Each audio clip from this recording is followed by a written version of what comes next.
Comme le chant le dit, c'est par sa grâce que nous sommes sauvés. Alléluia. Tout ce que nous avons, tout ce que nous faisons, c'est par la grâce du Seigneur. Alléluia. Et c'est pourquoi nous allons dire merci au Seigneur ensemble. Alléluia. Tu vas dire merci au Seigneur. Depuis le début de ce programme, c'est lui qui a été avec nous. Il nous a soutenus, malgré les obstacles, les pluies et autres. Mais il permet toujours que nous soyons là. Alléluia. Et il est toujours présent lorsque nous sommes là. Alléluia. C'est pourquoi nous allons lui dire merci. Tu vas dire merci au Seigneur pour tes enfants, pour ton mari, pour ton foyer, pour tes activités. Tu vas lui dire merci. Ensemble, nous prions au Seigneur. Éternel Dieu des armées, nous voulons te rendre grâce, Père. Tu es le Dieu merveilleux, Père. Mon Dieu, bien-aimé, ne te retiens pas. Adorons le Seigneur. Dis les bienfaits du Seigneur. Dis ce qu'il est. Adorons notre Dieu. Prions, bien-aimé, ne te retiens pas. Prie le Seigneur. Adore-le, car il mérite d'être adoré. Il est le Dieu tout-puissant, le Dieu merveilleux, celui-là qui a fait sortir le peuple d'Israël d'Égypte, qui a tenu la mer et le peuple est passé à sec. Alléluia. Il est le Dieu qui a voulu son peuple dans le désert, qui a marché avec lui jour et nuit. Il n'y a pas de comparaison, il n'y a aucun autre Dieu qui soit comme notre Dieu bien-aimé.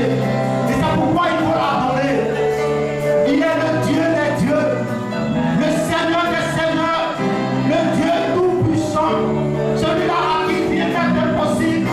Lorsqu'il fait une porte, personne ne peut l'ouvrir. Et lorsqu'il ouvre, personne ne peut fermer.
dans la prédication, l'orateur a défini simplement le réveil comme le retour à Dieu. Alléluia. Et il a dit une phrase qui m'a marqué, que j'ai retenue. C'est que le réveil veut dire simplement vivre selon le slogan Dieu d'abord. Alléluia. Pour dire que nous devons mettre Dieu à la première place. Alléluia. Alors tu vas prier le Seigneur. Tu vas prier afin que Dieu occupe la première place dans ton cœur. Alléluia. Que Dieu occupe la première place dans ton cœur. Ensemble, nous prions le Seigneur. Oh Père, tu es merveilleux. Tu es glorieux, éternel des armées. Tu vaux plus que de l'or, Seigneur. Tu es plus précieux, Père, que le diamant. Éternel des armées, nous voulons te soumettre, Père éternel, mon cœur ce soir. Et nous t'invitons, Seigneur, à prendre la première place. Éternel des armées, établis ton règne dans nos cœurs, Seigneur. Que tu sois au centre de nos intérêts, éternel des armées. Nous voulons vivre pour toi, Seigneur. Père, que nos vies soient consacrées à toi, Seigneur, afin de faire ta volonté, oh Dieu. Viens nous aider, Seigneur. Père, viens nous aider, oh Dieu. Tu es celui-là qui importe, Père. Toute autre chose n'est que distraction. Seigneur, viens prendre la première place. Au nom de Jésus-Christ, Père, nous avons besoin de toi, éternel des armées. Que ton nom soit glorifié dans nos vies. Que ton nom soit glorifié à travers nos actes. Que ton nom soit glorifié, Seigneur, par nos comportements. Que ton nom soit glorifié, Père éternel, par ce que nous regardons. Que ton nom soit glorifié, Père éternel, par ce que nous entendons, Seigneur. Que nous fassions toutes choses comme toi tu le veuilles, Papa. Donne-nous de marcher selon ton esprit. De marcher comme l'esprit nous donne de marcher. Donne-nous de parler comme l'esprit nous donne de parler. Donne-nous d'écouter comme l'esprit nous donne d'écouter, Seigneur. Donne-nous de faire toutes choses comme toi tu veux que nous le fassions, Papa, au nom de Jésus.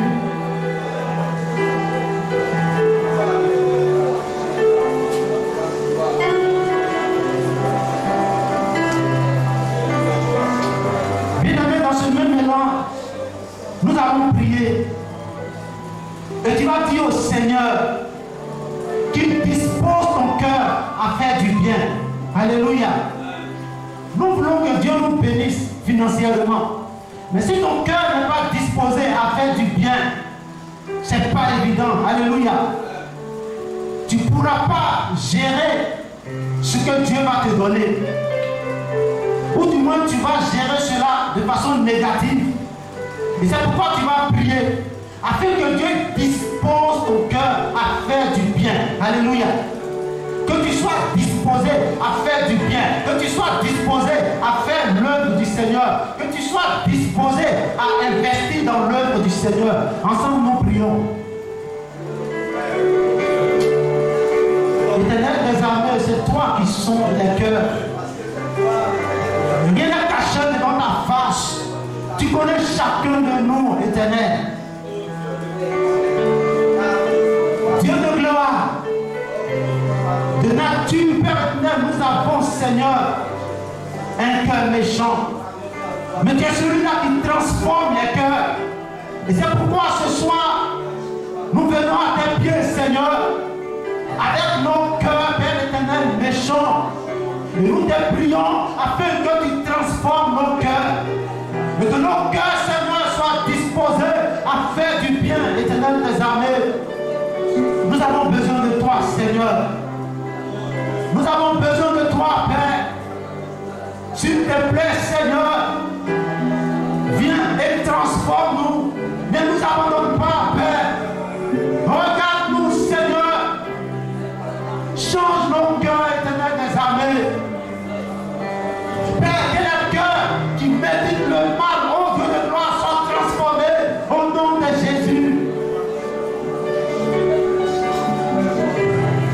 es fidèle, Éternel des armées. Tu n'abandonnes jamais, Seigneur. Tu es le Dieu fidèle. Que ton nom soit béni. Que ton nom soit glorifié. Que ton nom soit élevé, Père éternel. Nous voulons demeurer dans ta présence, Père. Car ta présence nous fait du bien, Seigneur Jésus.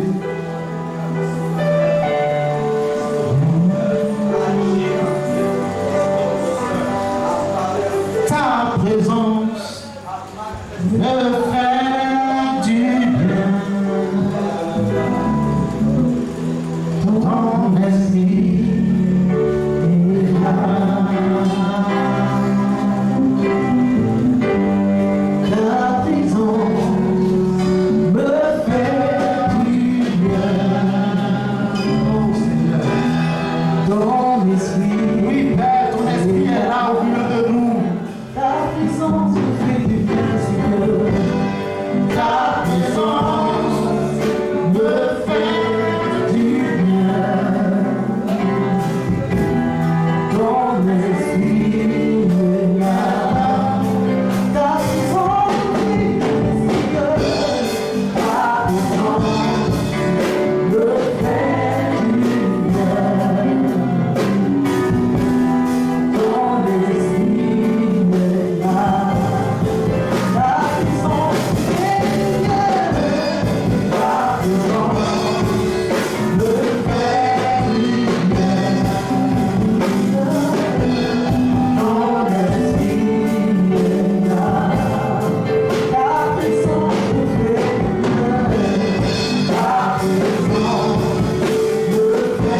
bien. Ton esprit est là. Ta présence me fait du bien. Ta présence me fait du bien. Ton esprit est là. Alléluia. Alléluia. Que Dieu vous bénisse. Je vais vous demander de vous tenir debout et nous allons prier pour un dernier sujet. Nous avons prié afin que Dieu dispose nos cœurs à faire du bien. Et si nous sommes disposés à faire du bien, il n'y a pas de raison qui ne bénissent pas nos activités. Alléluia. Et c'est pourquoi tu vas prier le Seigneur. Et tu vas demander à Dieu de bénir tes activités. Et tu vas prier aussi pour ton frère. Afin que Dieu bénisse nos activités. Que ce soit ton travail. Que Dieu fasse que tu puisses avoir de la promotion. Alléluia. Que ceux qui font le commerce, que Dieu permette que leurs marchandises puissent marcher. Alléluia. Que ceux qui entreprennent, que le Seigneur lui-même les aide à avoir du financement. Alléluia. Alors tu vas prier afin que Dieu bénisse tes activités et le prier afin qu'il t'aide à gérer aussi tes finances. Alléluia. Ensemble nous prions le Seigneur. Oh Père, tu es bon Seigneur. Tu es glorieux, Éternel des armées. Nous voulons bénir ton nom, Papa. Nous voulons célébrer ton nom parce que tu es fidèle. Tu es le Dieu qui bénit, Seigneur. Éternel des armées, regarde ton peuple, Papa des cieux. Tu connais les activités de chacun. Père éternel, je prie que tu bénisses chacun de nous selon ta volonté, Seigneur. Que tu bénisses chaque activité selon ta volonté. Éternel des armées, que ceux-là même qui travaillent dans le privé, que tu permettes qu'ils puissent avoir la promotion, Seigneur. Éternel des armées, au nom de Jésus.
avant de passer à la prédication. Alléluia. Le temps que l'orateur vienne. Alléluia. Nous allons louer notre Dieu. Et il y a un chant que j'aime bien. Parce que Dieu nous bénit pour la gloire de son nom. Alléluia. Alors le chant dit simplement que la gloire revienne au ressuscité. Alléluia.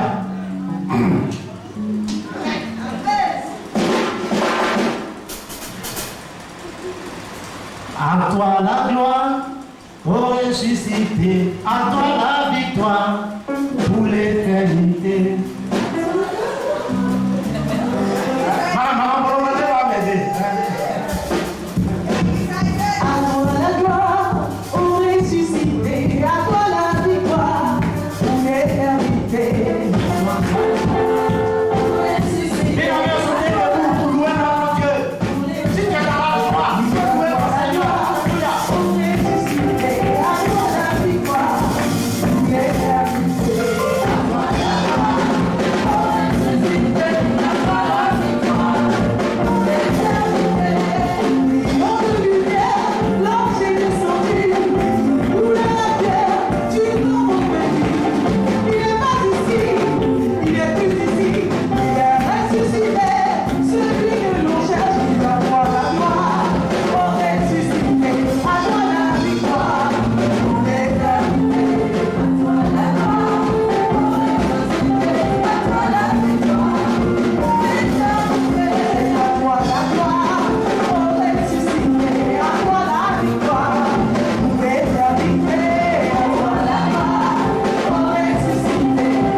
bénissons le Seigneur.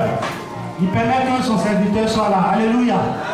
Alors, avant de céder le micro, je vais demander à mon respo, Yambo, de prier pour les offrandes.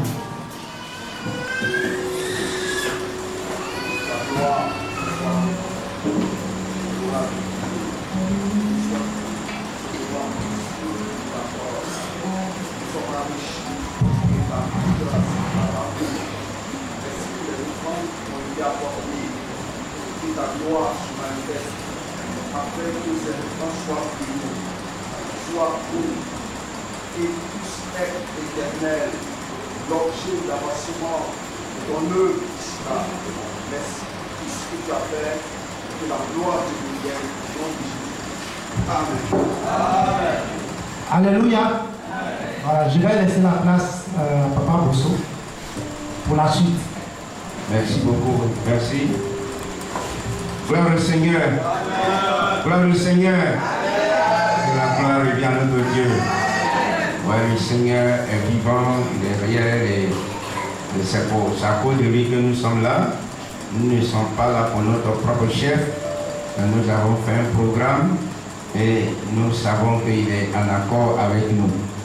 Et nous voulons vraiment bénir le Seigneur. Hier, nous étions avec notre orateur. Le Seigneur nous a énormément fait du bien.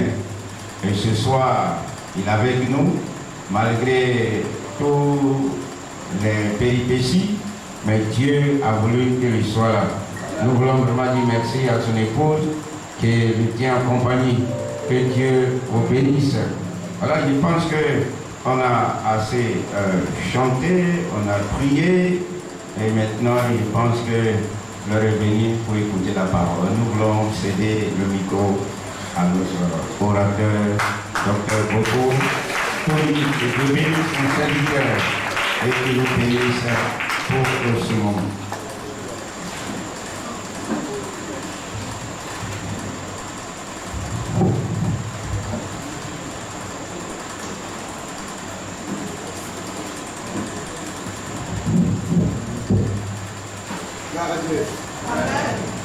Alléluia. Gloire à Dieu. Est-ce qu'on peut acclamer très fort le Seigneur Jésus? Alléluia. Que le nom du Seigneur soit béni. En tout cas, excusez-nous encore pour le retard. Parce que là, avec la route, c'est pas très évident. Mais Dieu a bien voulu qu'on puisse venir. Nous voulons dire, Monsieur Seigneur, merci encore une fois de plus à notre papa. Le doyen Bosso, c'est le même nom là, Bosso, voilà. Donc, en tout cas, merci beaucoup. Le pasteur vous salue vraiment. Après, hier, on s'est eu au téléphone. Il m'a dit de vous saluer et qu'il est de cœur avec vous. Alléluia. Voilà, nous allons aller rapidement donc, pour ce qu'on allons voir ce soir. Soyez tranquilles, on ne va pas dépasser l'heure normale. Voilà, puisqu'on m'a dit qu'au plus tard, à 21h, le culte est fini. Donc, on va tout faire pour rester dans ce carnaval. Comme on va se revoir demain et dimanche, le Seigneur permettra qu'on puisse voir ce qu'on vient de voir. Donc, ce soir, on va faire autour de 35-40 minutes de prédication pour pouvoir avancer un peu. Alléluia. Amen. Nous allons prendre nos textes. Ce soir, nous lisons dans Actes des Apôtres, chapitre 2, versets 44 à 47. Actes chapitre 2, versets 44 à 47. Et puis Actes chapitre 4, versets 32 à 37. Actes chapitre 2, versets 44 à 47. Et puis le deuxième texte que l'on lit, c'est Actes chapitre 4, versets 32 à 37. Si vous êtes à la page, je fais la lecture en commençant par Actes chapitre 2, à partir du verset 44. Il est dit ceci. Tous ceux qui croyaient étaient dans le même lieu et ils avaient tout en commun.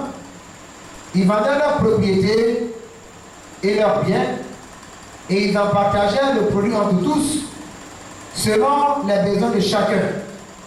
Ils étaient chaque jour tous ensemble, assidus au temple. Ils rompaient le pain dans les maisons et prenaient leur nourriture avec joie et simplicité de cœur, louant Dieu et trouvant grâce auprès de tout le peuple.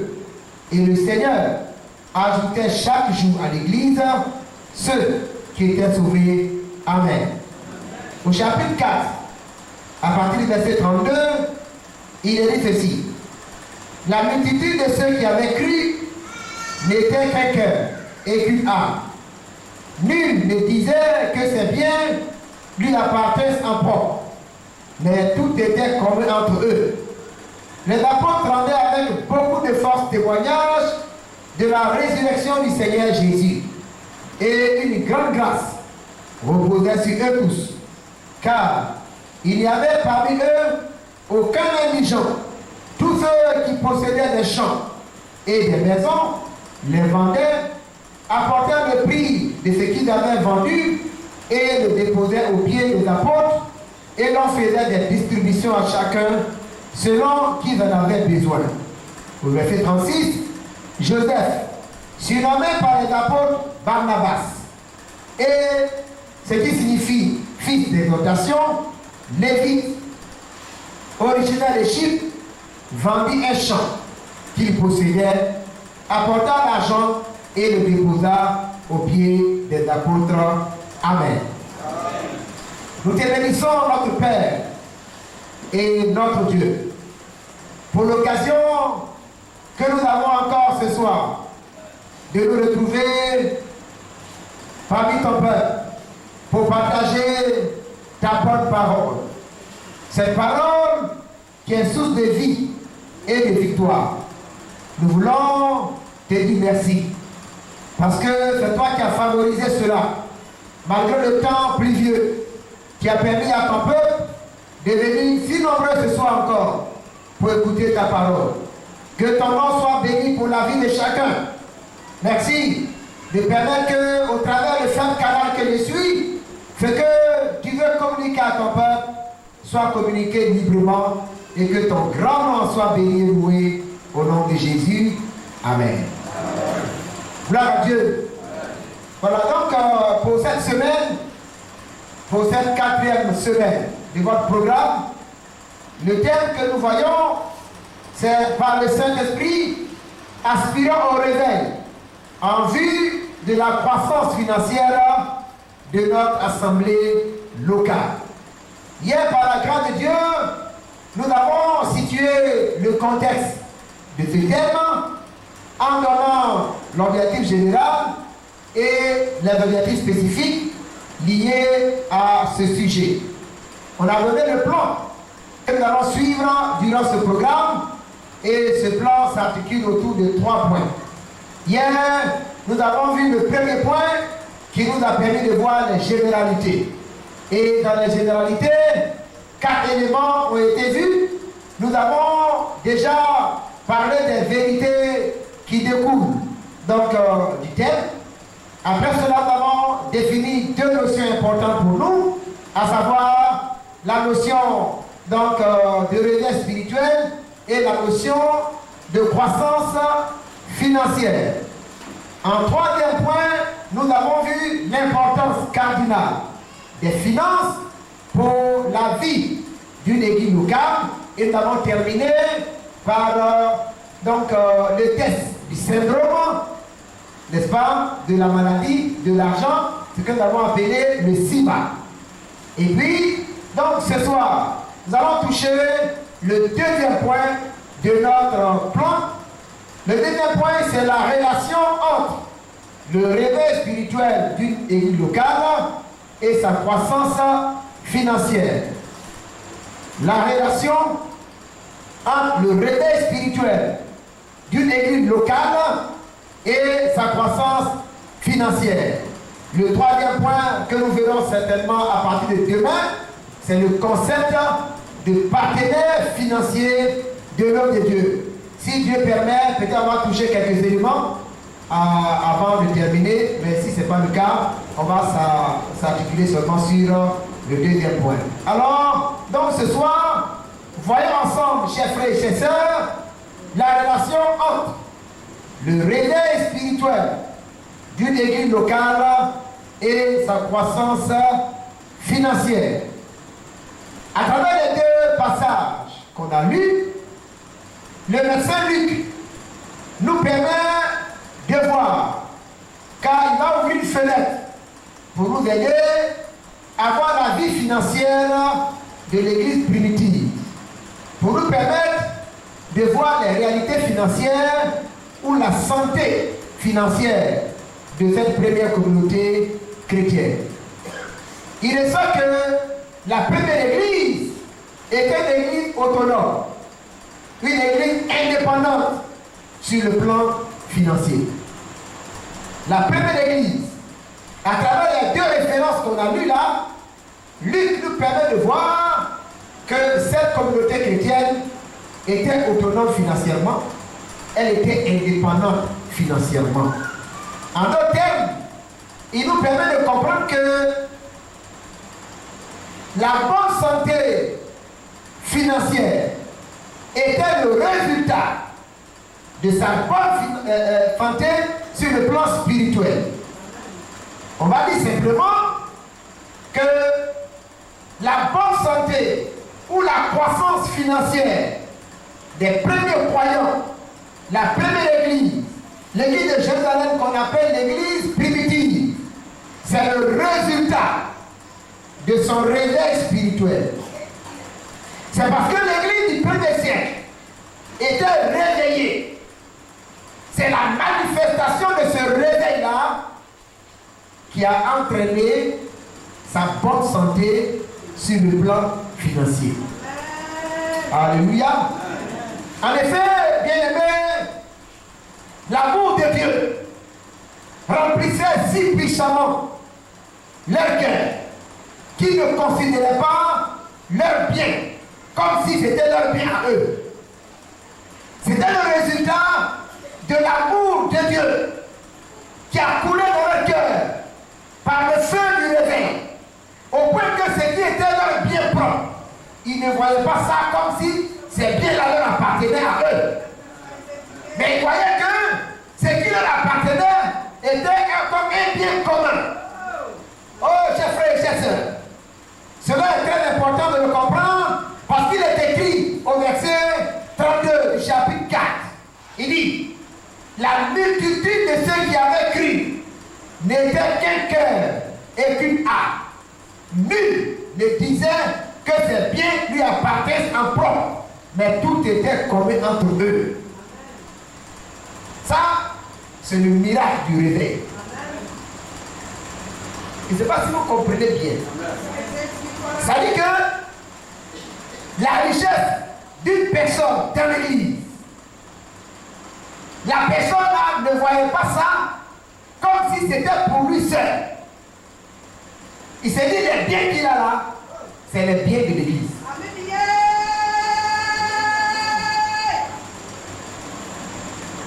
L'argent qu'il a, les maisons qu'il a, les terres qu'il a, il dit ces terres-là, ces maisons-là, cet argent-là, c'est pas pour lui, c'est pour la communauté. Mais ça, c'est le résultat de l'amour de Dieu qui coulait dans leur cœur par le feu du réveil. Chers frères et chers sœurs, en fait, voilà comment les choses se passaient en réalité. Chaque fois qu'il y avait des besoins réels dans l'église, chaque fois qu'il y avait des besoins à l'église, ceux qui avaient des biens personnels les vendaient et apportaient le produit de la vente aux apôtres pour que cela-là puisse entrer dans la caisse de l'église. Voilà comment ça se passait. Quand il y a un besoin dans l'église, ceux qui ont un peu, comme on dit encore une fois ici, ils savent vendre ce qu'ils ont là et puis ils envoient l'argent aux apôtres. Alléluia. Oh, en tout cas, je rêve d'une telle église. Vous comprenez que quand l'église est réveillée, en tout cas, l'église peut faire beaucoup de choses. L'église peut faire beaucoup de choses. Sur le plan matériel, sur le plan financier.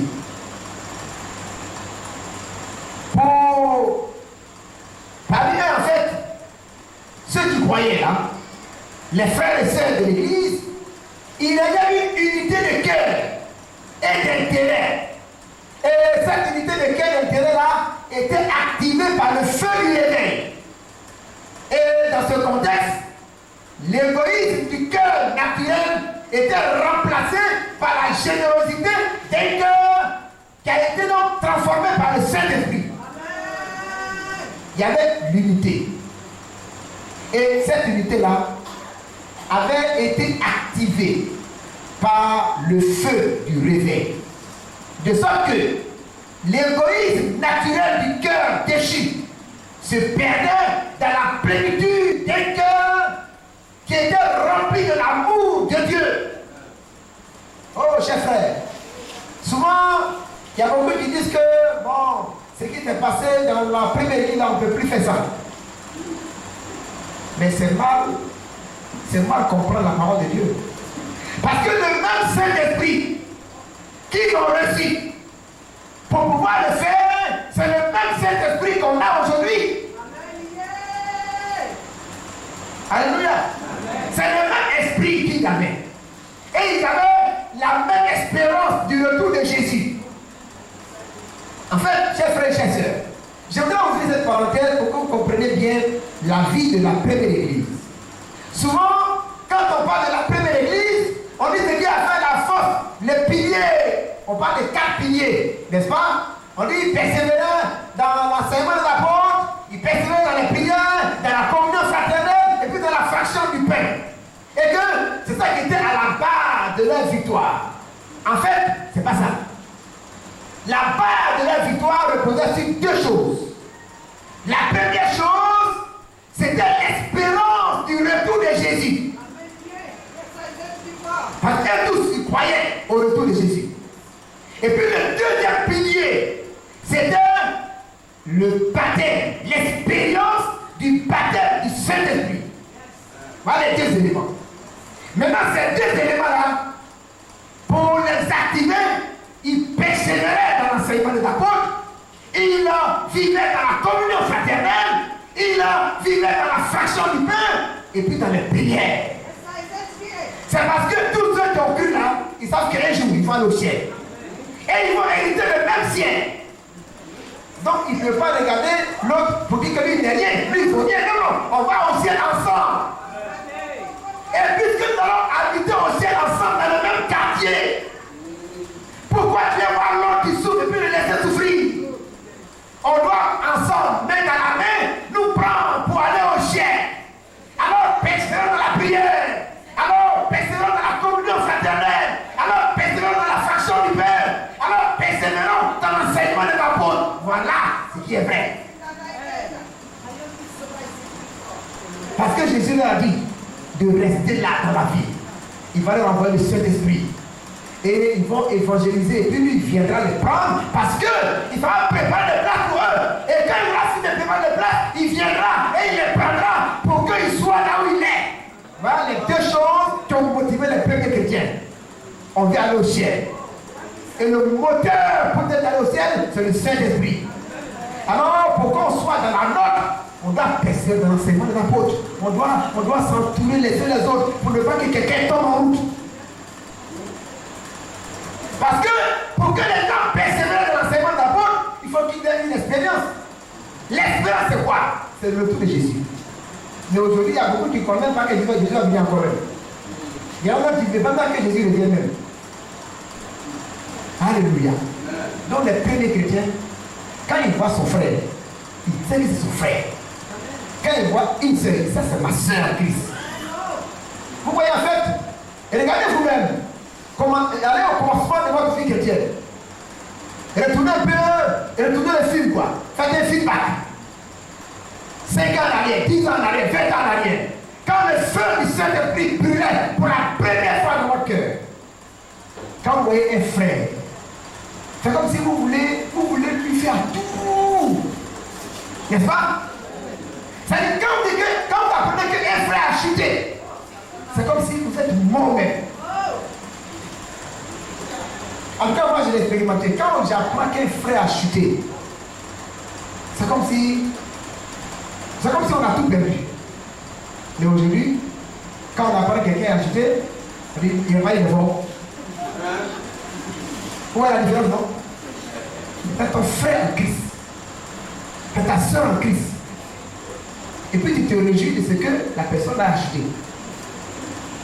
Non, vous savez, Fatou il fait là. Fatou elle fait là. Non, vous savez. Qu'est-ce que ça a arrivé? Bien aimé, l'église a perdu beaucoup de choses. Hein? L'église a perdu beaucoup de choses. Parce qu'on doit comprendre que la vie communautaire, la fraternité chrétienne est plus importante que la fraternité biologique. Les frères et sœurs avec lesquels nous sommes nés là, ça ne vaut pas les frères et sœurs en Christ. Parce que la fraternité spirituelle est éternelle, alors que la fraternité biologique est temporelle. On va aller vivre le ciel ensemble.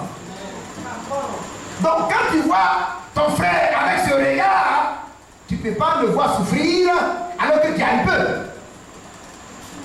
Les premiers chrétiens, voilà leur force. Ils se voyaient vraiment comme des frères, comme des sœurs. Et tu vois, ils sont ensemble. Ils sont ensemble, ils marchent ensemble. J'ai connu ça quand on avait évangélisé du village. En tout cas, on avait une petite communauté de chaleur. Les frères et sœurs du village, ils se mettaient ensemble pour aller nettoyer vos champs ensemble. Ils faisaient leur coopérative ensemble. Aujourd'hui, ils vont nettoyer chez l'autre, demain, ils vont nettoyer chez l'autre. Mais tu les vois, ils sont ensemble. Au point que le chef du village m'a appelé, il dit non, votre église là, Dieu est là-bas. Parce que de toute façon, on vous voit là. Les autres là, ils font parler entre eux. Mais vous là, vous, on ne peut pas voir un sans voir l'autre. Quand tu as avec un frère, c'est qu'il y a rien derrière. Voilà l'église, chers frères. Voilà l'église que le Seigneur est venu mettre sur la terre. Mais aujourd'hui, on se frappe, on s'insulte, on voit l'autre, on est jaloux, on est envieux. Ce n'est pas l'église de Jésus-Christ. Mais c'est parce qu'il n'y a pas de réveil. Quand il y a le réveil, toutes ces barrières-là sont tombées. Ceux qui sont là à l'école, ceux qui ne sont pas là à l'école, ceux qui ont l'argent, ceux qui n'ont pas l'argent, on se voit comme la vraie valeur intrinsèque que le Seigneur a déposée en nous depuis la fondation du monde. Alléluia. Alors les premiers chrétiens, ils se regardaient comme ça. Au point qu'ils ne peuvent pas accepter que nous souffrent pendant qu'ils ont bu. Aujourd'hui, souvent on voit les jeunes sœurs à l'église, elles ont des difficultés. Et puis bon, au lieu de les aider, on les critique, on les insulte. Elles aiment trop le monde. Mais une jeune fille a des besoins. C'est normal, hein? Elle doit s'entretenir, elle va faire cheveux, elle va faire pédicure, manicure, zénicure, piédicure, tout ça. Il faut l'argent pour ça.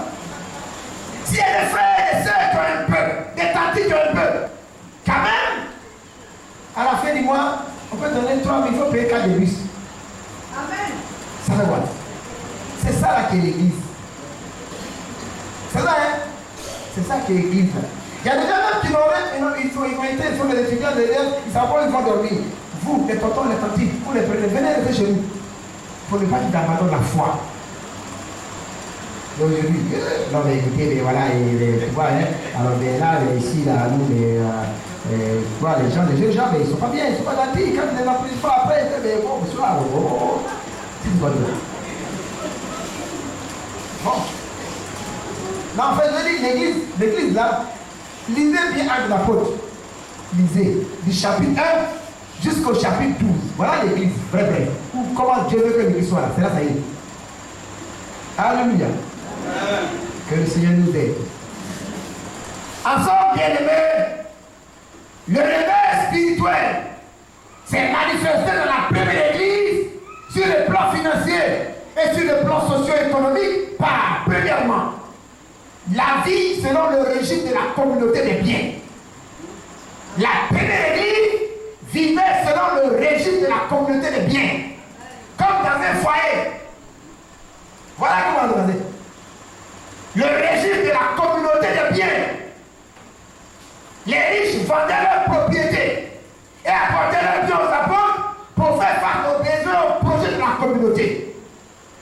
C'est un peu. Hier, je disais qu'une bonne église de Jésus-Christ, il y a des pauvres et puis il y a des riches dedans. Mais nous, tout le monde est pauvre là. Ça, c'est pas pour Jésus. Non, c'est vrai, hein? Je ne vous plaît pas. L'église là, il y a des pauvres et puis il y a des riches. Si tout le monde est pauvre, c'est pas bon. Si tout le monde est riche, c'est pas bon. L'église de Jésus-Christ, il y a des pauvres et des riches. Alléluia. Et ici là, les riches, c'est eux qui faisaient qu'il y avait la communauté des biens. C'est qui sont là? Ils envoient pour que ça aide l'église. Au chapitre 2, verset 45, il dit, ils vendaient leurs propriétés et leurs biens. Ils vendaient leurs propriétés et leurs biens. Ça dit c'était pour eux. Et puis ils vendent, ils envoient l'argent. À chapitre 3, à chapitre 4, versets 34 et 35, tous ceux qui possédaient des champs ou des maisons les vendaient, apportaient le prix de ce qu'ils avaient vendu et les déposaient au pied de l'apôtre. Vous voyez comment il fonctionnait? C'est ça on dit le régime de la communauté des biens. Les premiers chrétiens c'était ça. Certains hommes s'étaient fait distinguer, bien aimés, dans cette église-là. C'est vrai qu'il y avait la générosité dans l'église, mais il y avait des gens qui se sont distingués, qui se sont démarqués. Parmi eux, il y a Barnabas. Barnabas, la Bible dit, il a été surnommé par les apôtres le fils de l'exhortation. C'est à cause de sa bienfaisance. Quand il y a un problème, Barnabas te prend. Et puis il te remet d'aplomb. Quand tu es découragé, il te dit, mon frère, il ne faut pas laisser Jésus revient. Quand il y a un peu, il tombe. Encore, on l'a appelé le fils de l'exhortation. Et il y avait une femme aussi qui s'appelait Tabitha Dorcas. Elle était styliste modéliste. Elle était couturière. Alléluia. La Bible dit au chapitre 9, verset 36, il y avait à Jopé, parmi les disciples, une femme nommée Tabitha, ce qui signifie Dorcas. Elle faisait beaucoup de monde et de bonnes œuvres. Oui, non? Ça veut dire qu'il y avait beaucoup de personnes dans l'église qui étaient généreuses, mais il y en a qui se sont démarquées. Et Luc a mis l'accent sur deux, Barnabas et Tabitha. En tout cas, dans une bonne église qui veut voir la réalité de la communion fraternelle, il doit y avoir des personnes qui se démarquent, des personnes qui se distinguent dans la générosité, dans le don. Il faut qu'il y ait des hommes ici, des femmes ici, qui se démarquent. Ça veut dire quand on parle de don là, on peut citer son nom. C'est pas pour se faire voir quoi, mais on peut citer son nom. Il y a des gens dans l'église là, et ils ne veulent pas faire don. Il y en a qui font don. Et puis les autres ils te font, pourquoi c'est toi qui fais don? Dieu te fait voir bien. C'est pas pour se faire voir, c'est pour faire voir Dieu. On va voir ça demain et dimanche. Vous allez comprendre que quand Dieu te donne beaucoup d'argent, c'est pas pour que tu changes beaucoup de voitures, pour acheter beaucoup de voitures. C'est pas ça. Si Dieu te donne plus qu'il ne faut pour vivre, c'est pour investir dans son œuvre. On va voir ça bien devant moi. Quand Dieu te donne beaucoup d'argent, plus qu'il ne faut, c'est-à-dire actuellement tu as 500 000. Ça te suffit pour faire, pour prendre soin de ta maison, de ta famille et tout ça. Et puis Dieu fait qu'en sorte que tu aies 1 million par mois. Les 500 000 qu'il a ajouté là, c'est pas pour que tu prennes ça pour aller ajouter 4 voitures. Ça là, c'est pour que tu prennes ça pour financer son œuvre. Mais beaucoup n'ont pas compris. On va y arriver. Mais je dis simplement, ne soyez pas comme dans certaines églises. Quand les frères, Dieu leur a fait d'être bien placés, et puis leur cœur est sensible à l'œuvre de Dieu.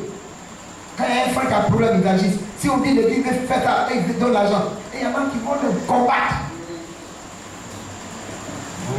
Toujours essayer. Quand on dit qui veut donner, toujours essayer. On ne peut pas donner un cachet un peu quand même.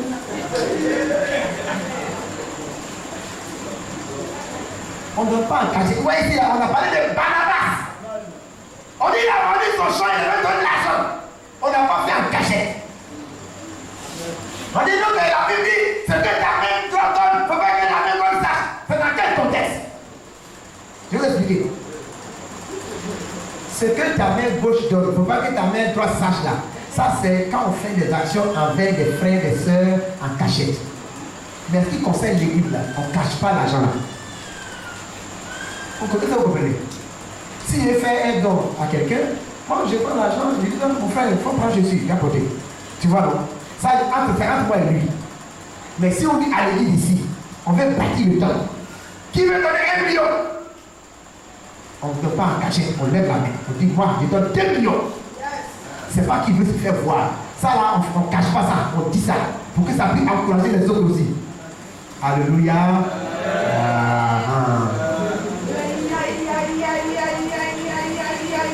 Donc il faut qu'il y ait ici là, il faut qu'il y ait des capitales, il faut qu'il y ait des Dorcas, il faut qu'il y ait des Barnabas. C'est eux qui vont transformer l'église. Deuxièmement, non seulement ils vivaient selon le régime de la communauté des biens, mais ça se manifestait également par le partage des biens selon les besoins de chacun. Le partage des biens selon les besoins de chacun. On dit qu'on partageait en fonction des besoins de chacun. Alléluia. Et puis, troisièmement, c'est la prise de repas communautaire avec joie et simplicité de cœur. La prise de repas communautaire avec joie et simplicité de cœur. Regardez dans Actes chapitre 2, versets 46 à 47. Acte 2, 46-47, il dit, ils étaient chaque jour, tous ensemble, assidus au temple. Ils rompaient le pain dans les maisons et prenaient leur nourriture avec joie et simplicité de cœur, louant Dieu et trouvant grâce auprès de tout le peuple. Conséquence, et le Seigneur ajoutait chaque jour à l'église ceux qui étaient sauvés. Où est les premiers chrétiens? Ici, là, on parle il y a 2 repas. Il y a le repas de la Sainte-Seine, et puis maintenant, il y a ce qu'on appelle l'agapao, ou l'agapé. Qu'on appelle le repas communautaire. Et à leur temps, à l'église, ils mangent ensemble à l'église. Mais quand il dit église, c'est des cellules de prière, des cellules de maison. Donc, on prend d'abord l'agapé. Chacun prépare, et puis on envoie au moins ensemble. Et puis à la fin, on prend la Sainte-Seine pour partir à la maison. C'est le repas de veillée. Alléluia. Mais aujourd'hui, là, quand on dit agapé, il dit, écoutez, mais les gens, ils sont sales, hein, il y a le Covid, hein, il ne faut pas aller manger des choses bizarres, les gens, ils ne peuvent pas bien, souvent ils ont des choses, voilà, ils laissent les bouches tomber sur leur aliments, et tout ça, là, nous, voilà. Voilà, Dieu t'a donné un peu, ça veut dire que tu parles comme ça maintenant, comme chez les blancs. Aïe. Agapé, ça manque aujourd'hui à l'église. Mais avant, le doyen est là, demandez-lui. Au début de l'heure, agapé, on prépare. Quand les fêtes sont comme ça, on prépare ensemble. On prépare, chacun prépare, puis on envoie. Mais quand on vient avec les gens, ils courent partout, ils mangent de tous les repas. Mais aujourd'hui, on dit agapé, hein. On fait agapé cloisonné. Vous pouvez dire agapé cloisonné. Ça veut dire, moi, j'ai préparé mon repas. Quand je viens, je prends ma famille, on s'assoit ici, au moins nous seuls. L'autre aussi a préparé son repas. Allez, chacun vient manger son repas et puis on est ensemble dans un point là. Ça, on n'est pas mélangé. Ça, c'est pas agapé. C'est pas agapé. Agapé là, on vient, on prend tous les repas et puis on partage. Tout le monde mange les repas. Souvent, même c'est que tu as tu prépares aussi. Tu dis, non. Donc, quand même, tu as goûté avant de venir quand même. Non, moi, les repas de maman là aussi. On dit non, mais ceux là, leur manger là, leur chez eux là, leur étudier là, leur enfant, leur manger là. Bon, souvent, ils préparent les choses façon. Non.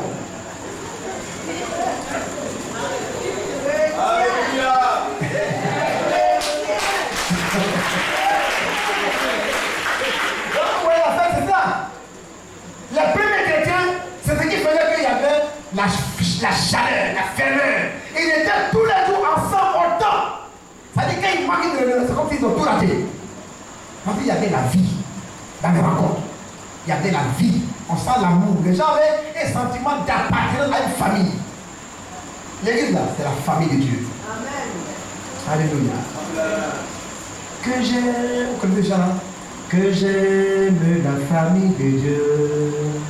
Où tout le monde ne fait plus qu'un. Ils m'ont ouvert ton grand cœur, je suis heureux d'être un de leur famille de Dieu. Que j'aime la famille de Dieu. Autour le monde ne fait plus qu'un. Ils m'ont ouvert ton grand cœur, je suis heureux d'être un de leur famille de Dieu. C'est ça, la famille de Dieu. Donc quand il dit, ma mère, au culte comme ça, mon cœur est heureux parce qu'il a écouté mon frère, il a écouté ma soeur. Quand le culte est fini, on est là, on ne peut pas partir. Parce qu'on voit le frère, on voit la soeur. On s'est dit, on les voit, on dit, bon, on va l'accompagner, on s'accompagne, on se raccompagne, on s'accompagne, on se raccompagne. Ça, c'est les frères du chef de Christ qui fait le travail. On ne s'accompagne pas comme ça parce qu'on veut prendre la soeur là pour la marier. Non, non, mais c'est ma soeur en Christ. C'est mon frère en Christ. Bien-aimé, quand il y a le réveil, ces choses arrivent. Et alors, l'Église peut croire dans tous les domaines. Oh, alléluia. Autrement, c'est l'assistance matérielle des uns par ce que les autres savaient faire de leurs mains. L'assistance matérielle des uns par ce que les autres savaient faire de leurs mains. L'exemple de Tabitha, ce qu'elle sait faire là, c'est couture. Donc, elle fait ses habits, ses robes, ses tuniques, et puis il y avait les veuves. Donc, elle prenait, elle dit, moi, ma cible, c'est les veuves de l'église. Elle fait ses habits, et puis elle leur donne un cadeau, pour qu'elle ne soit pas nue. En fait, il faut que Dieu ouvre nos yeux. Il y a des besoins dans l'église. Le pasteur ou la quête de l'église ne pourra pas tout faire. Mais il va y avoir des gens, des frères et des sœurs. Dieu ouvre tes yeux sur une partie des fidèles. C'est que ceux-là, ils ont tel problème. Chaque mois, ils disent, bon, je fais ça. En dehors de mes offrandes, il m'a dit, chaque mois, voilà ce que je fais peut-être pour cette catégorie de personnes. Et vous allez voir que ça fait qu'il y a la vie dans l'église. Tout ça fait partie de la croissance matérielle de l'église. Ça fait partie de la croissance financière de l'église. Et ça fait que ceux-là, ils ne viendront pas demander au pasteur encore, ah, pasteur, vraiment, voilà, ta chambre à la maison et tout ça, non. Il y en a qui disent, bon, chaque mois, par exemple, tu peux envoyer un petit sac de riz à telle personne, et ainsi de suite. Alléluia. Alléluia. Des fois, il y en a qui sont voisins avec des frères. Ils sont voisins. Mais tu vois que matin là, depuis matin, les enfants ils pleurent là-bas seulement. Et puis tu n'entends pas bruit de sauce, tu n'entends pas bruit de mortier. Mon ami, ils ne sont pas en train de jeûner. C'est parce que c'est chaud à la maison. Donc il faut se laisser interpréter ce moment. Et puis bon, on dirait les frères là. Donc madame, si tu prépares là, à midi, il faut envoyer le repas là-bas.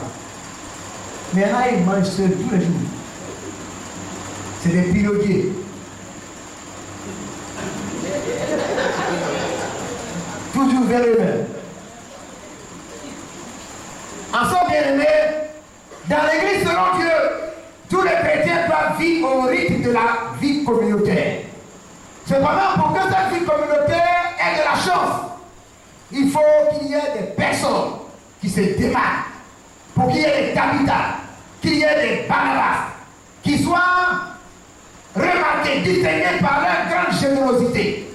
Oui, c'est ça qu'il nous faut. Bien aimé, beaucoup ont pensé qu'aujourd'hui, comme je l'ai dit, qu'on ne peut pas vivre ce que les premiers chrétiens ont vécu. C'est pas vrai du tout. C'est pas vrai. Il faut le savoir, chers frères et chers sœurs, que le partage des propriétés, ce n'était pas une loi. Il n'y avait pas de loi dans l'église du premier siècle qu'il faut vendre pour envoyer. Non, non, c'était la loi du Saint-Esprit qui les conduisait, qui les poussait à le faire. Sinon, les apôtres n'ont pas dit, bon, écoutez les amis, vous tous qui avez de l'argent, vous tous qui avez des maisons, allez les vendre, mais bien, non, personne n'a dit ça. Personne n'a dit ça. Il n'y avait pas de loi. Mais eux-mêmes touchés par l'Esprit de Dieu, eux-mêmes touchés par le feu du réveil, il dit, mais bientôt, Jésus viendra. Qu'est-ce qu'on va faire de tout ça? Il faut qu'on donne ça à la communauté pour que l'évangile avance. Alléluia. Alors, chers frères et chers sœurs, je voudrais qu'on puisse retenir ces quelques éléments avant de terminer ce soir. qui s'est passé dans la première église. Quelles leçons nous pouvons retirer de la relation entre le réveil spirituel et la croissance financière de l'église locale? Première chose, le réveil de la spiritualité engendre le réveil de la libéralité et de la générosité. Le réveil spirituel engendre le réveil de la libéralité et de la générosité. Quand l'église est réveillée, bien-aimée, quand l'église expérimente le vrai réveil, les fidèles de cette communauté chrétienne sont libérés de l'égoïsme. Ils sont libérés de l'avarice. Ils sont libérés du syndrome de la maladie de l'argent. Et alors, c'est la générosité chrétienne, c'est la liberté chrétienne qui prend la place. Le réveil spirituel engendre le réveil de la libéralité. Oui, le réveil spirituel occasionne, entraîne le réveil de la générosité, le réveil de la libéralité. C'est pourquoi on parle de salutation pentecôtiste. Oui, non, on parle de salutation pentecôtiste. Quand l'église est réveillée, il y a le réveil sur le plan de la libéralité. Et à ce moment-là, on voit les frères. Ah, bonsoir frère. Pendant qu'il dit bonsoir frère, dans la main là, il y a 500 dedans, il y a 1000 francs dedans, il y a 10 000 dedans. Et puis le frère, il mettait la main. Il dit, hey, frère, que le Seigneur te bénisse. Tu sais, je n'avais rien à manger aujourd'hui. Le réveil spirituel engendre le réveil de la libéralité. Deuxièmement, le réveil spirituel pousse les fidèles de la communauté à mettre les intérêts du royaume de Dieu au-dessus de leurs intérêts personnels. Le réveil spirituel engendre ou pousse les fidèles de la communauté à mettre les intérêts du royaume des cieux au-dessus de leurs intérêts personnels. Oui, quand il y a un réveil dans une communauté, les chrétiens peuvent faire des sacrifices. Ils peuvent se déprogrammer pour valoriser les projets de Dieu.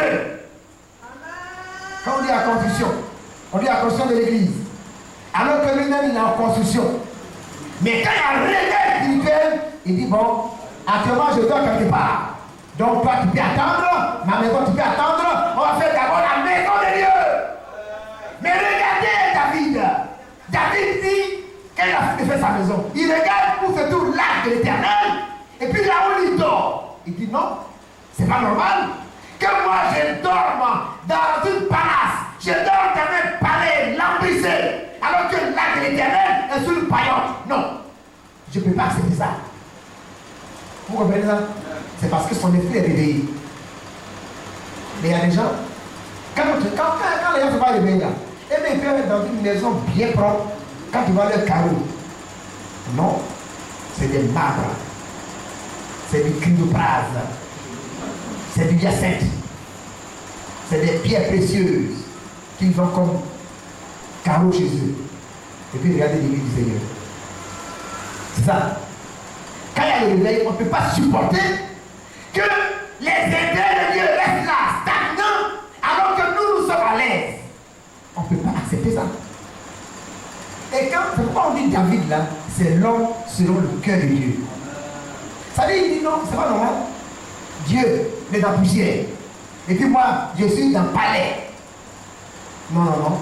C'est une combinaison qui ne colle pas bien. Est-ce que tu vois ça? Quand il y a un réveil là, on met les intérêts de Dieu devant.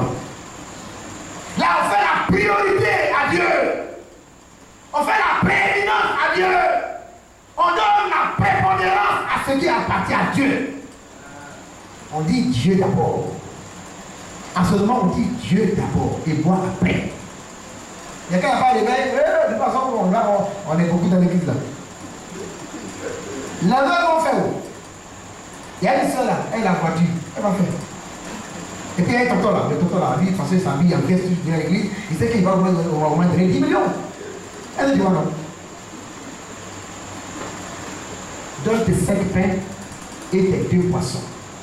Si tu as donné tes 5 pains et que l'autre a donné ses 2 poissons, c'est que nous tous, on ne peut pas faire, Dieu va prendre nos 5 pains et nos 2 poissons pour faire cela. Donc, pour faire l'œuvre de Dieu, on ne va pas regarder l'autre. On dit l'autre va faire. Toi, tu fais quoi? Ce que tu peux apporter, apporte. Quand il y a un réveil spirituel, on met les intérêts de Dieu devant. Et puis on met pour nous là à côté. Il y en a qui sont prêts à payer l'école de nos enfants cher. 2 millions dans l'année pour payer l'école là. Mais quand on dit de donner 500 000 à l'église, il y a un problème. Qu'est-ce que tu vois là? Et puis après, tu donnes tes enfants là. Ils ont réussi à l'école, hein, mais là, vu que tu es là, il y a rien. Tu as gagné ou tu as perdu? Parce qu'en fait, l'héritage sérieux que tu peux laisser à tes enfants, ce n'est pas de l'argent, ce n'est pas le diplôme, c'est Jésus-Christ. Comme ça, quand dans ta vieillesse là, tu vas vivre tranquille. Quand ils vont Jésus là, le peu que tu leur as donné là, ils vont pouvoir transformer ça pour devenir riche aussi. Écoutez, ben là, il faut que les enfants ils vont aller à l'université bientôt. Et donc, voilà, on va serrer à l'équipe. Bon, après, il faut attendre d'abord, hein, parce que là, il faut qu'on mette de l'argent. Les enfants vont aller au Canada, ils vont aller aux États-Unis, ils vont aller à nanana. Et l'église du Seigneur, ça va où? Ça reste à Tennessee. L'église du Seigneur va où? Ça reste à Tennessee ici. Dans choses comme ça. Hein? Non. Ça veut dire quand il y a un réveil là, c'est ce qui touche Dieu là, ça nous touche. Et puis notre cœur n'est pas heureux de voir que le Dieu est là, et puis ça bouge pas. Non. Moi je connais une soeur, quand on était encore à Boisflé, on avait un programme, elle dit, quand elle a été touchée par le Seigneur, elle dit, parce que nous là, moi ils vont bouleverser l'église. Il dit, ah oui, il dit, non. Il y a des choses qui sont façon ça. Nous, on va tout arranger. Elle est partie à son mari. Il dit, mon mari, on va prendre crédit. On va prendre crédit pour changer les instruments de l'église. Je suis parti voir les banques. Ils ont pris crédit. Ils ont changé les instruments, les baffes, tout, neuf. Quand ils ont fini de faire ça, j'ai dit, bon, d'accord. En même temps, en fait, Dieu, c'est le guerrier donateur. Il n'y a personne qui peut le dépasser. Donc, quand tu veux le dépasser, il dit, bon, il va bien te montrer que moi, on ne dépasse pas. On ne peut pas créer, il ne peut pas créer quelqu'un. Comme ils ont touché le cœur de Dieu, Dieu était sur le trône, il a souri. Il dit, bon, les deux là, je vais les étonner. Premier étonnement, sa femme cherchait un bout d'études. Elle est médecin, donc elle cherchait un bout d'études pour aller étudier en Europe, pour faire un master dans un autre domaine. Elle fait ça, n'a jamais. Quand ils ont provoqué Dieu, la même année là, quelques 2 mois après, elle lui dit, pasteur, voilà ce que Dieu a fait. J'ai réussi une bout d'études pour aller étudier à Bordeaux. Tout fait payer. Je dois aller là-bas 3 fois l'année. Le billet d'avion est payé, mon séjour est payé, l'école est payé. Elle a fait formation, elle a fini d'arriver. Actuellement là, elle est chef de service quelque part. Son mari, Dieu lui a donné une bout d'études pour aller étudier en Suisse. Il travaillait à Downtown, et puis il y a votre mère enfant. Voilà. Ils l'ont débauché là-bas pour l'envoyer ici. Et actuellement, ils parlent là, ils ont construit une maison, une grosse maison là-bas à Guérobité, où il y a des quartiers là. Dieu là, il ne va pas à quelqu'un. Comme quelqu'un a dit, Dieu c'est un garçon. Dieu c'est un garçon. Avant, Dieu a une force. Essaye-le seulement. Là-bas, Dieu c'est un garçon. Ils ont tout changé. Et Dieu les a bénis. Dieu les a bénis. Dieu a rendu les enfants intelligents. Il y a une qui s'appelle encore actuellement pour aller au Canada. En fait, quand tu mets pour Dieu d'abord, pour ce qui est pour ton Dieu, il connaît. Quand tu as fait pour lui là, il dit bon d'accord, moi je vais te faire quelque chose. Regarde David, quand David a pensé que ce n'est pas normal que l'acte de Dieu soit dans la poussière. Dieu dit bon d'accord, comme tu as pensé comme ça, vraiment, tu m'as étonné quoi.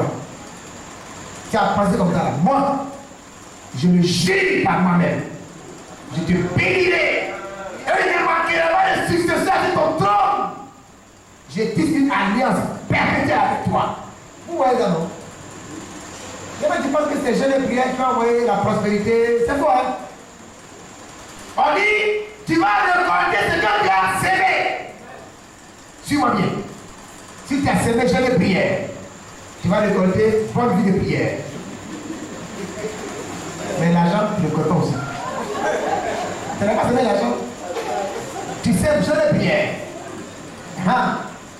Ce que tu vas voir, tu vois, ta vie est bien, tu pries même les démons fuient. Mais à la maison, il n'y a pas à manger. Voilà. On vient te chasser de la maison parce que tu vas payer. Il y en a un seul seulement prière, c'est pas mauvais. Mais il ne faut pas t'étonner que prière que tu as semé là, ça tu vas récolter. Si tu sèmes l'argent, tu vas récolter l'argent aussi. L'homme ne récolte que ce qu'il a semé. La Bible n'est pas compliquée. Il sait qu'il n'y en a pas ici, mais j'ai dit ça peut-être pour aider quelqu'un. Souvent, vous voyez dans les églises là, souvent il y a des églises, vous allez voir que les frères de l'église qui sont les laïcs simples, ils sont bénis. Mais souvent, ceux qui sont dans le conseil, beaucoup ne sont pas bénis. Ceux qui sont membres du conseil, beaucoup ne sont pas bénis. Parce que quand on compte l'argent, ils voient. On dit, mais l'argent, il y en a lui, il le paye quand même. Donc, eux, ils détiennent ce qu'ils doivent donner. Parce qu'ils voient. Elle doit. Donc, comme il voit, il va donner. Lui aussi, il dit, je te vois, mais tu ne donnes pas. Elle dit, moi. Donc, je suis en train de vous dire, si Dieu vous a fait la garde dans le conseil là, à faire de l'argent, il ne faut pas dire que non, comme on est en conseil, je suis avec le pasteur, c'est mon patois. Yeah! Il ne faut pas faire ça. L'argent là, c'est que Dieu t'a donné, il faut donner. Amen. Tu connais un frère, il était le trésorier de l'église quelque part, et puis on lui a fait un enseignement sur la dîme. On va en parler dimanche. Et quand je dis, on m'a expliqué comment il faut payer la dîme, après lequel il dit, non, pasteur, franchement, je sens que je ne paye pas bien ma dîme. Donc à partir d'aujourd'hui, là, j'ai payé ma dîme comme la Bible dit. Quand il a dit ça, le mois est fini, il est venu payer dîme comme ça. L'autre mois, il s'en va à la paix. Son salaire là, ils ont ajouté, ça a été doublé. Et il est venu dire à son comptable, il dit non, ça c'est pas mon salaire c'est tel montant. Il dit non, c'est ce qu'on m'a dit de te virer. Il a appelé le directeur, il dit non, directeur, c'est à moi mon salaire, voilà mon bulletin de salaire, c'est ça. Il dit non, c'est ça qu'on te donne désormais.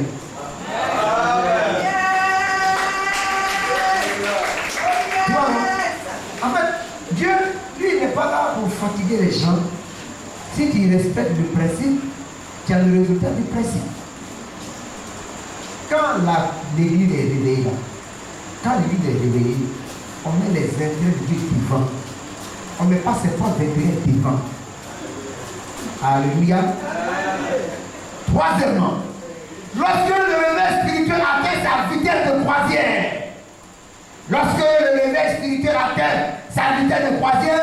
le peuple de Dieu donne avec foi pour l'œuvre de Dieu sans calculer, avec abondance et générosité. Quand le réveil spirituel atteint sa vitesse de croisière, le peuple de Dieu donne pour l'œuvre de Dieu sans calculer. Les gens donnent sans calculer parce qu'il y a réveil. Mais quand il n'y a pas de réveil, on calcule. Parce qu'il y a le don dans la foi. Le don là, il faut avoir la foi pour donner. Il n'y a rien à la maison pour manger. Mais Dieu dit vous donner. Regardez la veuve de Sarepta. Dieu dit, il faut donner à manger à mon prophète. Et le prophète lui dit, la femme lui dit, moi à la maison, je n'ai qu'un peu d'huile et puis un peu de farine. Je prépare un seul repas et puis c'est terminé. Et puis le prophète dit, va, fais comme tu as dit, mais prépare-moi d'abord un petit gâteau et envoie le boire. Et tu verras, la farine qui est dans le pot et l'huile qui est dans le bar ne finiront pas jusqu'à ce qu'il pleure. Alléluia. C'est ça. Quand on met les intérêts de Dieu devant, il faut. Alors, parce que quand il y a cette foi-là, alors Dieu agit. Alléluia. Alléluia. Alléluia. Quatrième et avant-dernier élément pour ce soir. Lorsque le réveil spirituel est là, les portes de la prospérité s'ouvrent pour beaucoup de fidèles dans la communauté. Lorsqu'il y a le réveil spirituel, Dieu ouvre les portes de la prospérité pour beaucoup de fidèles dans l'assemblée. Pourquoi il fait ça? Parce que le réveil envoie des activités. Le réveil envoie des besoins. Le réveil envoie des projets qui doivent être soutenus par les personnes de l'église. Alors, Dieu donne la promotion de façon stratégique. Dieu donne la percée. Dieu donne la bénédiction de façon stratégique pour qu'il y ait des hommes et des femmes dans la communauté qui soient à même de supporter le projet qui découle du réveil spirituel.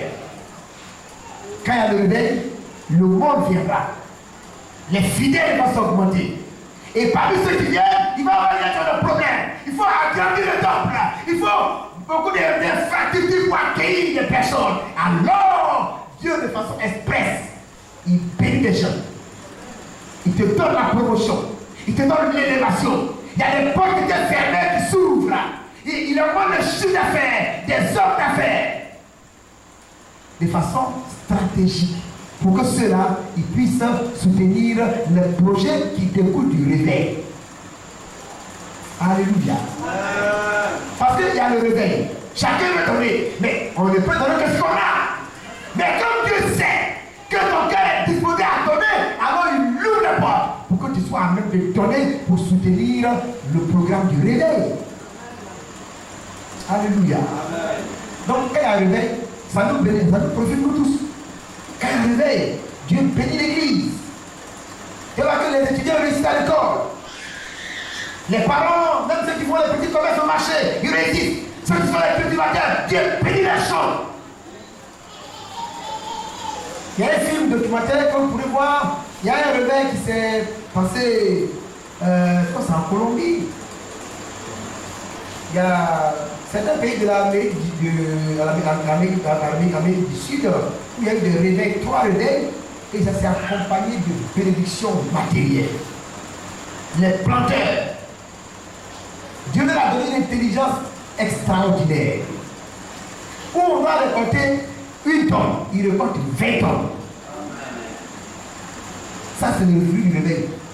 Parce que souvent, on voit que le réveil là, c'est seulement spirituel, c'est pas vrai. Le réveil même, ça touche la vie politique. Quand il y a le réveil, il y a des frères et des sœurs que Dieu suscite pour les mettre dans le gouvernement. Parce que quand il y a le réveil dans l'église, le gouvernement est obligé de composer avec l'église. Alléluia. Il y a eu un réveil au Kenya une année. Et on a créé un poste ministériel de l'éthique et les questions des mœurs. Mais il fallait un chrétien. C'est une chrétienne, une diaconesse de l'église qui a été choisie pour être ministre. Ah, c'est ça. Donc il faut te préparer. Hein? Alléluia. Il y en a même qui ne comprennent pas tout ça. Et c'est moi je suis ministrant. Mais rentre en ministrant. Alléluia. Quand il y a le réveil là, Dieu donne les hommes. Il prend les hommes qu'on ne considère pas. Il prend les femmes qu'on ne considère pas. Il les nettoie et il les place à des postes stratégiques pour que le réveil puisse faire son effet. Alléluia. Je termine ce soir. Lorsqu'il y a le réveil, les riches de l'église sont sensibles au projet de Dieu et aux difficultés des frères et sœurs de l'assemblée. Quand il y a le réveil, les riches que Dieu a enrichis là, ils sont sensibles au projet de Dieu et aux difficultés des frères et sœurs qui sont en difficulté dans l'église. Et puis ils interviennent. Quand il y a le réveil, Dieu ouvre les yeux de ceux qui peuvent agir. On va conter l'histoire d'un pasteur dans une église réveillée. Mais le pasteur, il était misérable. Un dimanche matin, le culte était chaud. Puis vous voyez ces chaussures. Il marche bancal comme ça. Il n'est pas bancal, hein? Mais je suis là. Ses mains là est fini. Donc quand il marche, vous pensez qu'il est bancal. Mais s'il enlève chaussures, il est droit. Donc il est là, avec chaussures là. Et puis le dimanche, la chauffeur adoration. Le Saint-Esprit dit, mets-toi à genoux. Il dit, ok, ça c'est un petit problème. Il s'est mis à genoux. Et puis, tu te mets à genoux, mais tout le temps vers le public, comme ça. Il dit non, Seigneur, ça, je vais mettre à genoux, mais mes pieds vont regarder de l'autre côté. Il dit, tu tournes tes pieds vers le peuple. Il s'est mis à genoux, par l'obéissance. Il a tourné ses pieds comme ça. Et puis il a commencé à bombarder, prier. Saint-Esprit est venu, et puis il y avait un frère dans l'église qui avait un peu. Saint-Esprit a tapé sa tête. Ouvre les yeux! Il a ouvert les yeux. Il dit, regarde là! Quand il a regardé, il a vu les chaussures du passé, il a fermé les yeux. Il dit, c'est quoi ça? Il dit, c'est à cause de toi que nos pasteurs là, ils marchent pancarte. Il a pleuré. Pendant que les gens dansent, à nous, ils pleurent. Il dit, Seigneur, ici méchant. Seigneur, ici méchant. Le Seigneur dit, ok, tu es méchant? Tu reconnais ça, tu es méchant? Tu veux changer? Il dit oui. Bien bon. Après le culte, il va voir sa femme. Après le culte, il est venu voir sa femme. La femme du pasteur dit, comment? Le pasteur a dit une chose combien? Sa pointure, il a fait combien? Et puis, elle a donné. Le matin, il est parti au marché. Il a acheté beaucoup de chaussures. Souliers, bien. Poitinini. Alléluia. Il a acheté tout. Et puis il est venu le soir à la maison. Il dit, pasteur, il s'est mis à gérer. Il dit, pasteur, pardon. Je suis méchant. Tu es méchant, tu vas voir. Il dit, à cause de moi, tu marches. Oh, pasteur, pardon. Il faut prendre ici là. C'est là que le pasteur a compris pourquoi Dieu dit mets-toi à genoux. Est-ce que tu vas connaître Seigneur?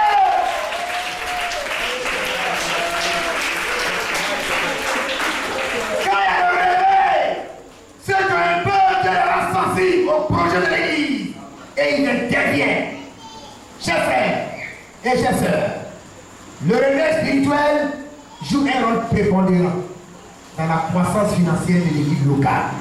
Alors, je voudrais nous encourager vraiment à aspirer au réveil, à nous engager pour le réveil. Car quand le réveil vient, ça vient avec tout. Quand le réveil vient, ça vient avec tout le reste. Et l'église alors a de la possibilité. L'église devient autonome financièrement.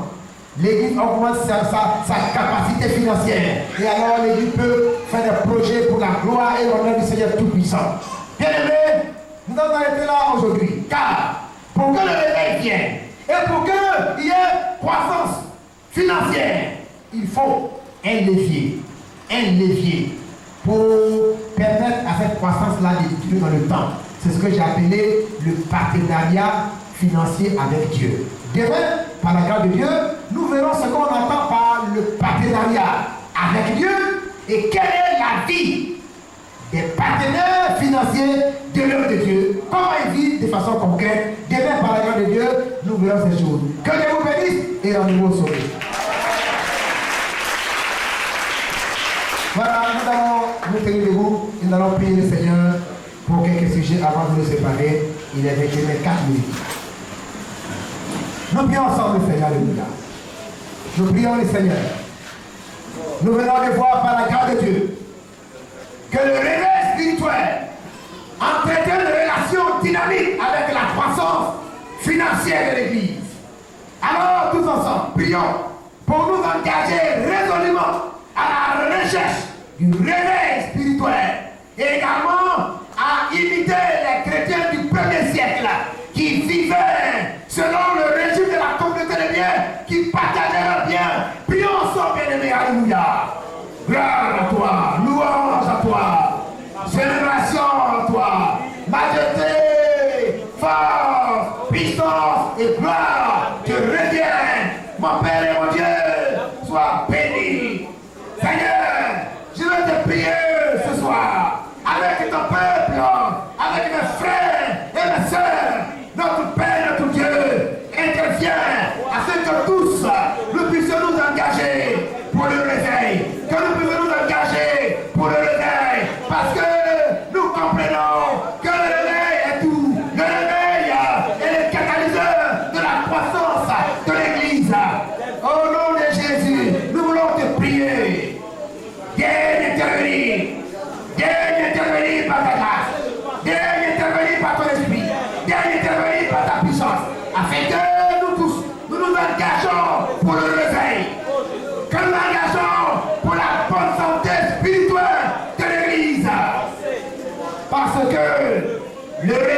engendre le réveil de la générosité, le réveil de la libéralité, le réveil de la vie communautaire, le réveil de l'abondance. Au nom de Jésus, nous te bénissons ce soir.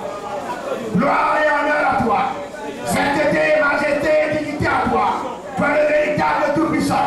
Au nom de Jésus, sois glorifié, Père. Sois célébré, notre Dieu. Sois magnifié, notre Dieu. Saint-Esprit de Dieu. Saint-Esprit de Dieu. Saint-Esprit de Dieu. Viens changer nos cœurs. Viens changer nos cœurs. Viens changer nos codes de valeurs. Viens changer nos vies. Viens changer notre façon de voir les choses. Rends-nous sensibles. Saint-Esprit de Dieu. Rends-nous sensibles aux intérêts de Dieu. Rends-nous sensibles aux besoins de l'Église. Rends-nous sensibles. Oh, notre Père. Notre Dieu. Notre Dieu. Tu comptes sur nous pour faire les choses grandioses, pour faire des exploits. Rends nos cœurs sensibles. Que le feu du réveil illumine nos yeux spirituels. Que le feu du réveil brûle les barrières. Oh Père éternel, que le feu du réveil consume l'égoïsme, consume l'avarice. Au nom de Jésus-Christ. Que le feu du réveil libère les mains. Que le feu du réveil libère la poche. Que le feu du réveil libère la faille et la libéralité. Au nom de Jésus. Gloire et honneur à toi. Célébration à toi, notre Dieu. Au nom de Jésus-Christ. Béni sois-tu, roi de gloire. Au nom de Jésus-Christ. Alléluia.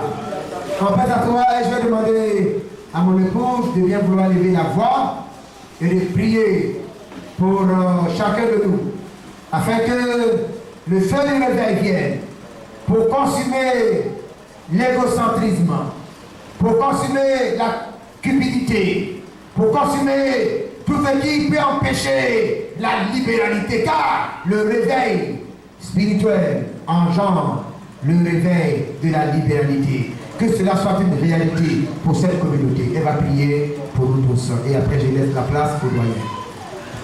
Seigneur notre Père et notre Dieu, nous bénissons ton grand nom. Seigneur, merci parce que tu es bon. Et ton désir, c'est que nous soyons une communauté réveillée. Seigneur, nous voici au devant de ta face. Et nous voulons particulièrement te recommander l'église de Bénacelle. Seigneur, manifeste ta grâce dans la vie de tes enfants. Permets que chacun et chacune soit réveillé. Permets que chacun et chacune puisse connaître le réveil spirituel. Et que, Seigneur, ce réveil spirituel puisse entraîner dans la vie de chacun de nous, dans la vie de chaque membre de cette assemblée. Seigneur, le fait de pouvoir donner, de pouvoir apporter ses biens, mettre ses biens à la disposition de ton œuvre. Seigneur, tu es Dieu. Voici les cœurs devant toi. Que le réveil spirituel consume en nous, consume, oh Seigneur, dans la vie de ton peuple, tout ce qui est égoïsme, tout ce qui est avarisme, tout ce qui est égocentrisme. Au nom de Jésus, Éternel, que la méchanceté humaine soit vaincue. Nous prions notre Père et notre Dieu, que le feu du réveil embrase le cœur de chacun et de chacune, et que Seigneur, donner pour toi puisse être une réalité, que nous puissions mettre, que l'église de la Selle puisse pouvoir mettre à ta disposition les biens, Seigneur, que tu donnes à chacun et à chacune, pour que, Seigneur, ces biens puissent servir à l'avancement de ton règne, et qu'en retour, ton peuple soit béni, parce que tu as dit dans ta parole que celui qui arrose est arrosé.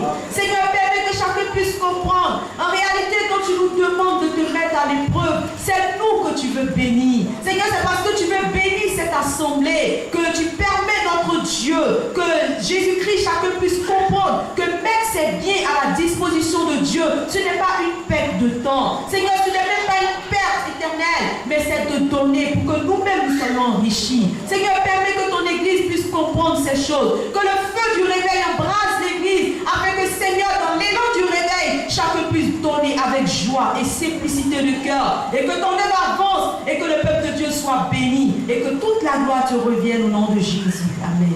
Amen. Alléluia. Est-ce qu'on peut acclamer notre Dieu? C'est béni. Que vous lui merci au Seigneur par les acclamations. Oui, c'est un signe de vous que Dieu est vivant, Dieu est d'accord, Dieu est réel et Dieu veut faire du bien à son peuple. Merci. Je vous rasseoir.